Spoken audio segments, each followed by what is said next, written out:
This is the Storyworks Roundtable, where we have conversations about craft. Because becoming a successful author begins with writing a great story. Hello and welcome to this week's Storyworks Roundtable. Today, Kathryn and I are talking about characterization. And if you heard the last episode talking about Fiesta 1980 by Junot Díaz, we thought we would dive into characterization on our craft episode because it is so brilliantly done in Fiesta 1980. So you do not need to have listened to that episode to enjoy this one or to get into craft. Exactly. It's the springboard, if you will. Mm-hmm. Yeah. So where do you want to start? Well, I mean, characterization, what do we mean by that? What do we mean by characterization? Oh, the definition. Right? It's important. It's important. It is. Get us on the same page.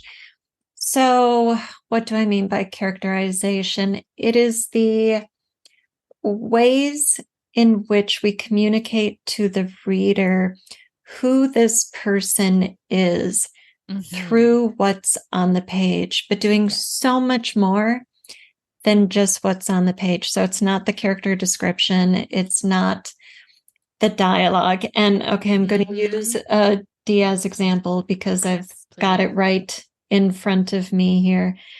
So in the very first paragraph, Junior, the narrator, tells us that the family is getting ready for a party. And he says, on the afternoon of the party, Poppy came back from work around 6. Right on time. We were all dressed by then, which was a smart move on our part. If Poppy had walked in and caught us lounging around in our underwear, he would have kicked our asses something serious. So in just those sentences, I have a sense of who Poppy is and how he relates to his wife and children. Yes. And it's so little text, and it's our introduction to this guy, and we don't know if he's tall or short, thick or thin, shaved, unshaven. We don't know any of those things, but I've got a handle on who he is. Exactly. That's the internal who you are. It's that personality and like you said, the way they relate to the other characters. I have another quick example. This is the aunt, right? And Junior says, she was the sort of relative who always remembered your birthday, but who you only went to visit because you had to. One sentence. Doesn't that make you sad for the aunt? Totally. Oh, poor Tia Irma. But you also understand completely, again, her, right? She's detail-oriented. She loves her family, right? But also she's awkward in relationship with her nephew in a way that makes him not really want to go visit her, right? Right. And done. Boom. Right. And you have a full picture of her as a person. And I think, again, we're talking deeper than surface level. Like you said, it's not description. It's who are these people? And it makes you immediately care one way or the other, or, from the perspective of the main character, how they relate with him. It impacts you and impacts how you view the story. Right. Right. And there's that immediate relatability to it as well, because we are placed further inside Junior's world and his perspective through these views of the other characters, so I'm more closely bonded to Junior and invested in this story because I instantly see and understand these people in his world. And it doesn't take a bunch of exposition. He doesn't have to back up and say, there was this birthday gift Tia Irma sent me and I really didn't like it, but I had to pretend I did and blah, blah, blah. And mom told me, to send her a note. And it's just that one sharp, crisp sentence. We're like, oh, I get it. Yeah, exactly. And so the question for us as writers would be like, how can we do that in our own writing, right? Do you have like an exercise or anything that you would use for something like this?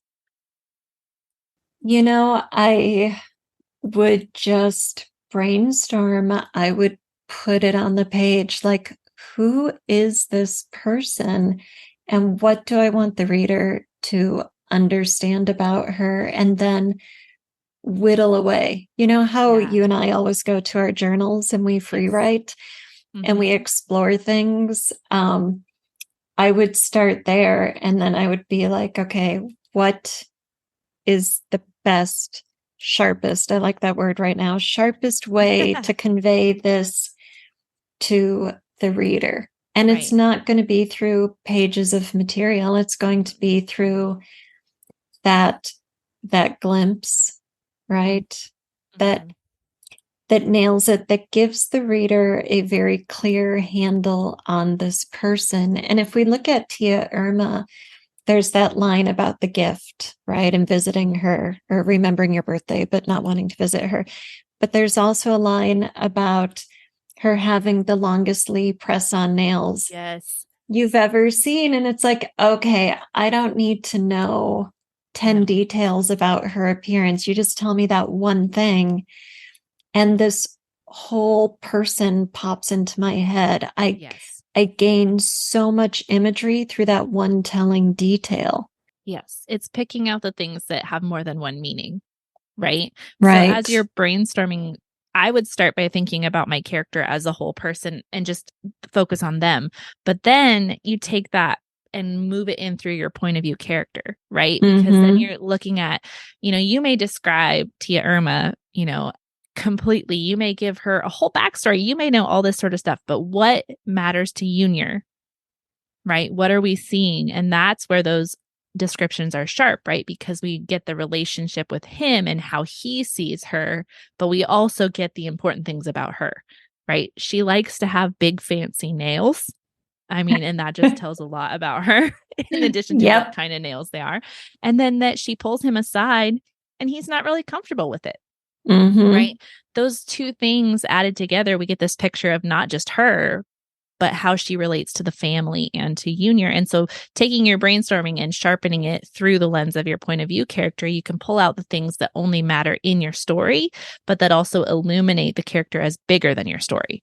Right? Right. And I love what you're saying about her portrait being in relation to Junior. And, it's important here in this story, especially because we are in this narrator's, we talked about this on the other episode where we discussed the story, but there are only a few sentences where we glimpse a chronological distance between the narrator and the characters. So these details are being given to us through the character's perspective, through Junior, the 12 or 13-year-old boy's perspective. An adult might not think about her remembering your birthday, but you don't want to visit her because when you're 30 years old, that's not where your head is at. But when you're a child, that's the stuff that matters. And so giving that vivid portrait in the way that is most pertinent to the story, to the point of view character, to that snapshot of life. It makes those things pop and further transports the reader into the narrative, because then instead of just reflecting on it as a reader, I'm in it with Junior, Yeah. And you talked about, in the beginning of this story, how we get the character of Poppy, and then it's a couple paragraphs later that we get a description, right? Where we actually get to see him visually on the page. And even there, it's mixed in with Junior's, he looks so much smaller without clothes on, right? So you still get that, he's an intimidating guy. And when he's just popped out of the shower with a towel around his waist, not as intimidating, but still intimidating. But you've mixed, now you have the character first and then the description. So you've kind of upended the way that I think most of us think about introducing our characters, right? Because I would approach it like, well, here's what she looks like. And then, maybe a little bit about, trying to add in that personality. And I think you talked about this a little bit when you talked about describing faces. Right. And about how it really, when we're describing a character, it's not about their physical description.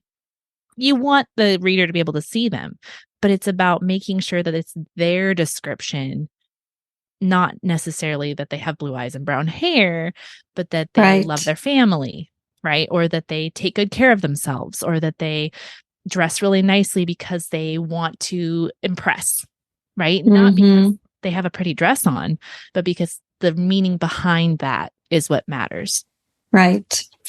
Right. Yes. Yeah. Thinking of the faces episode, I know one of the examples I read from my journal was a character who's got dark reddish hair. And just thinking of red hair, depending on how you describe it, you can create a characterization that gives you very distinct impressions. Yes. And what we want to create as writers is that impression of the person, not the fact of the red hair. Is this like little Opie, freckle-faced, apple pie, all-American boy red hair? Or is this like flaming tyrant brute with a chip on his shoulder, fire, anger, red hair, right? Yeah. Yeah. Exactly. And if you use that telling detail well in your story, then that fact of red hair creates the impression that you desire in the reader's mind. Absolutely. Mm-hmm. Gosh, now I'm going to have to go back through and work on describing my characters again. Yeah.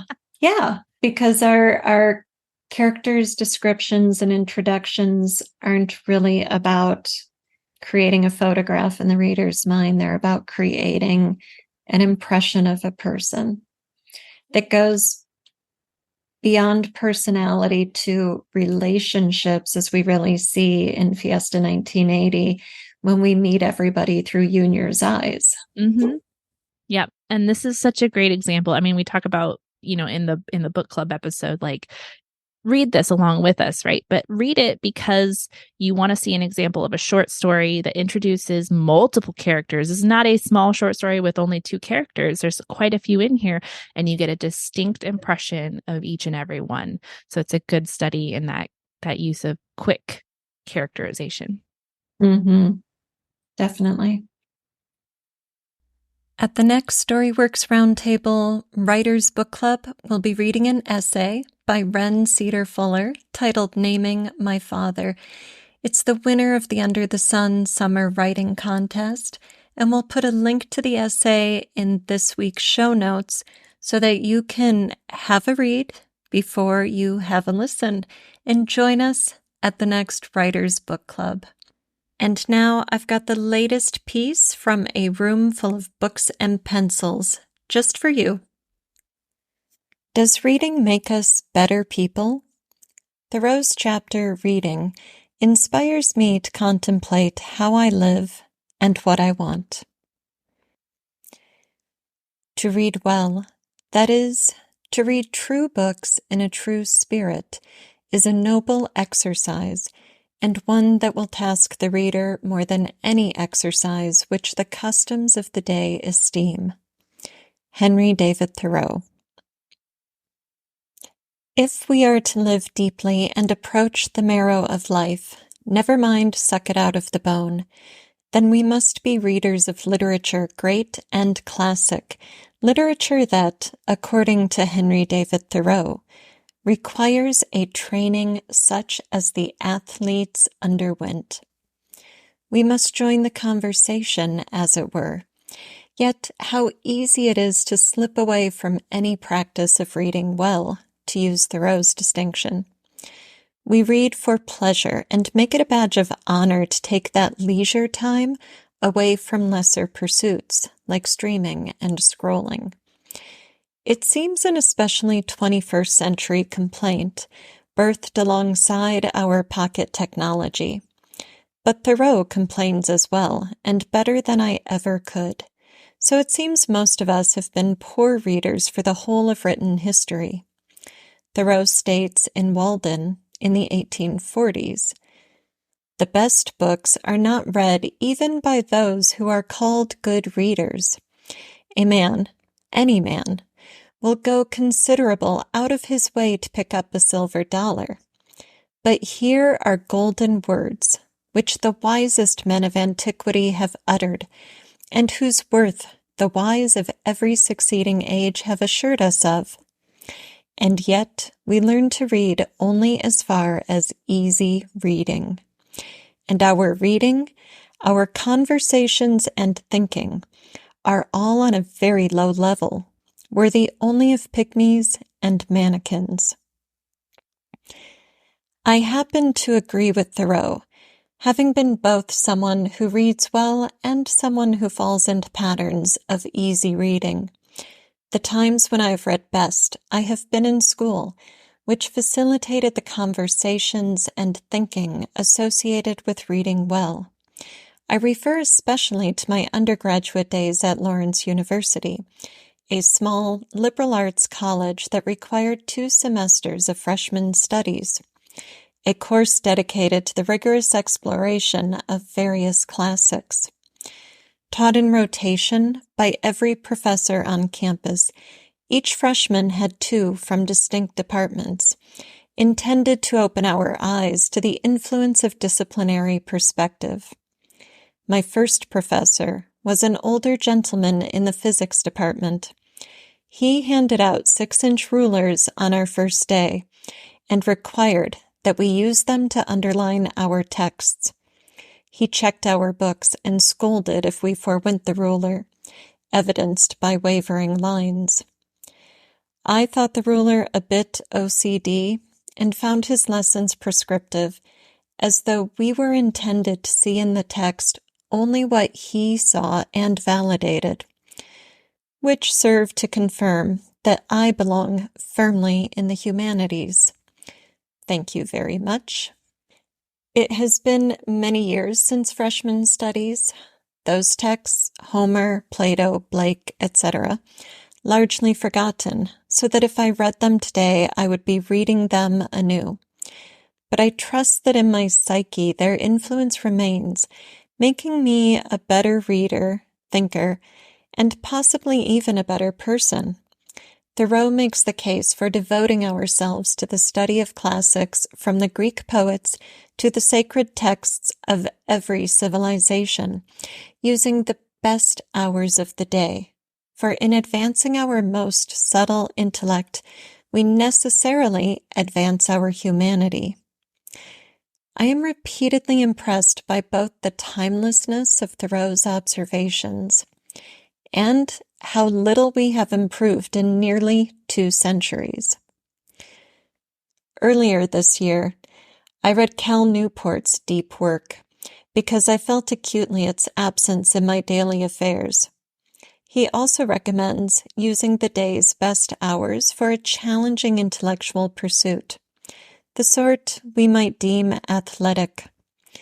Newport presents a man, Adam Marlin, who joined a Hebrew scripture study group at his synagogue in New York.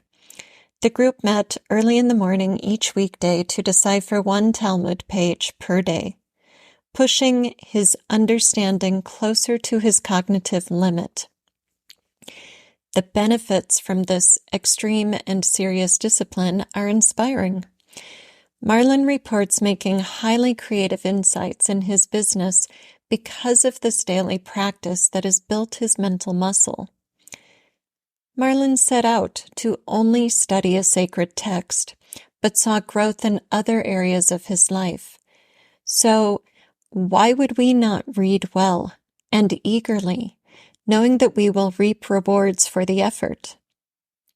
Thoreau has already set the example and provided our instruction, if only we knew how to take it. Instead, we require pundits for every age, every decade. To Thoreau's point, if we made a study of the classics, we would all be wiser for it, and the wheel could finally be put to rest instead of constantly reinvented. I am guilty as charged, having yet to fully adopt Newport's advice and finding inspiration in Thoreau very much after the fact. I may be more inspired by Thoreau than Newport, because Thoreau's Walden invites me to read deeply in a way that Newport's deep work does not, despite being well-written and engaging. Some of this, I believe, is in the language itself. Thoreau, writing in an era bygone, requires more attention from the modern mind. He encourages his contemporaries to learn the original Greek or Latin, and assures us a translation will not convey the genius of the ancient poets. Besides coming closer to touching original thought, your mind must stretch even more to achieve full comprehension than when reading a translation, and it is this stretching we desire. Reading a text in English of a past era is similar, if less taxing, and the more remote the era, the more concentration is required. If in doubt, pick up Shakespeare or Chaucer. Even a 19th century writer like Thoreau, while using modern English, has a different enough style, syntax, and world of reference points to actively engage the reader. Take the rather simple sentence, "We need to be provoked, goaded like oxen, as we are, into a trot." Or a more complex and typical sentence like, "Homer has never yet been printed in English, nor Aeschylus, nor Virgil even. Works as refined, as solidly done, and as beautiful almost as the morning itself. For later writers, say what we will of their genius, have rarely, if ever, equaled the elaborate beauty and finish and the lifelong and heroic literary labors of the ancients." Another reason I find myself more involved with Walden than with deep work is that I approach Thoreau with pleasure in mind. I picked up an illustrated edition of this classic because I wanted to see where it would take me. I approach Newport with an objective, and as such his text will be judged in part on how inspired I am to achieve my goal, to convert my habits into those he asserts will improve me. Thoreau's text is a reflection from which one may take instruction. Newport's text is instructional. I come to it the student with dragging heels, an admission of being in need of correction. In Thoreau's description of his life on Walden Pond, the simplicity with which he arranged himself, the care he took to refuse all extraneous influence on existence and live according to his own values, inspires me very much.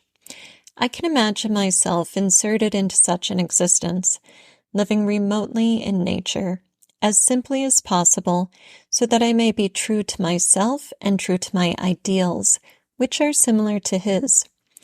To read and write, making myself not a slave to monetary compensation for some labor or other, but master of my time, intellect, and creative productivity.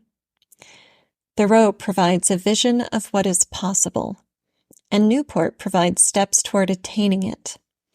After all, I cannot simply walk into the woods and construct a cabin for myself. What's more, I am one of those civilized people burdened with possessions at a time in life when my roots have been rather set. To uproot myself would require at least one large truck. If I am not yet to take to the forest, then perhaps I can live better, deeper, and wiser in the comfort of my self-made bindings.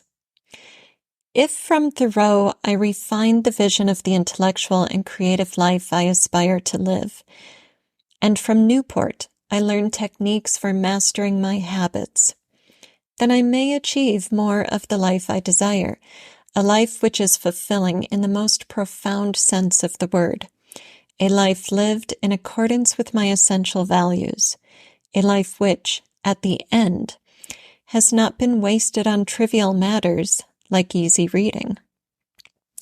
The point, then, of reading well is not simply to stretch the intellect or the imagination, though those are both worthwhile pursuits, but to expand our conscious sense of self, of what is possible, of our vision. In reading the classics, including Thoreau's Walden, we may discover both the inspiration for and the path toward a life we actually desire, design, and live well. Thank you for listening to my reflection on Henry David Thoreau's chapter, Reading, in Walden or Life in the Woods. The book is in the public domain, and there are many editions available at all price points, including a free audiobook by LibriVox. If you're ready for a writing coach, developmental editor, or writing workshop, please visit wordessential.com.